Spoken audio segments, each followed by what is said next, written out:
Hi, this is Matt Monaghan of SAE International here at the SAE 2011 World Congress. I'm with Jeff Ovadya of Vicon Motion Capture Systems. Yes. Thank you for joining us, Jeff.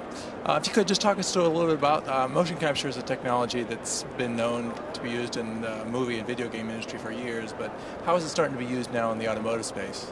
Sure. Well, we've been in the automotive space for a while. The company started off in 1984 actually as a human factors company.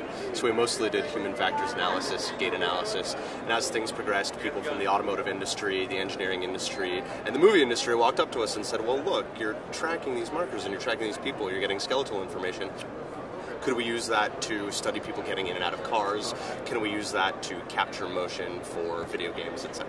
So we've worked in the engineering industry in different ways, but specifically in automotive, we do a lot of stuff with ingress-egress studies, people getting in and out of cars, comfort level, ergonomic studies to see where things should be positioned on the dashboard for the person so that it's comfortable for them.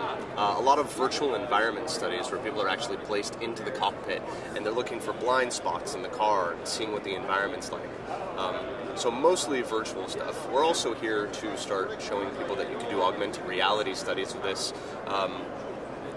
Virtual production tools, actually creating 3D manuals so that people don't have to do anything text-based anymore. They can actually manipulate something in real time while having a 3D overlay over what they're doing.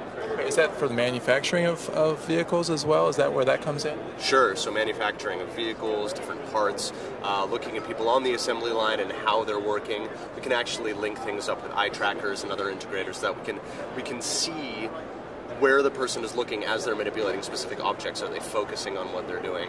And it's a huge cost-saving mechanism because they can actually save hundreds of thousands of dollars on mock-up builds that they normally do, but instead just look at a virtual prototype. Are the automotive companies beginning to understand this technology more as they see it more in video games and movies? And what's some examples of the film work that you've done recently?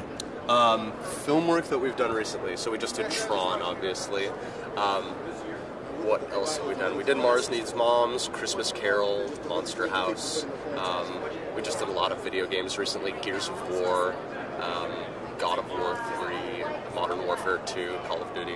Okay. And that same kind of technology you're applying to ingress and egress of vehicles, I guess, to understand just basically replicate the movements as close as possible for all forms of passengers, from elderly to the young people as well, just making that process easier. Exactly. So we can study anybody, and because the technology has advanced so far, we can give you full body kinematic and biomechanical data. So the same data that's just being used to run into a skeleton, that's being, driving some model and motion builder that's being used for a film, can also be used and analyzed for human factors. Okay. Great. Well, thank you for joining us, Jeff. This has been Matt Monaghan of SAE International reporting from the SAE 2011 World Congress.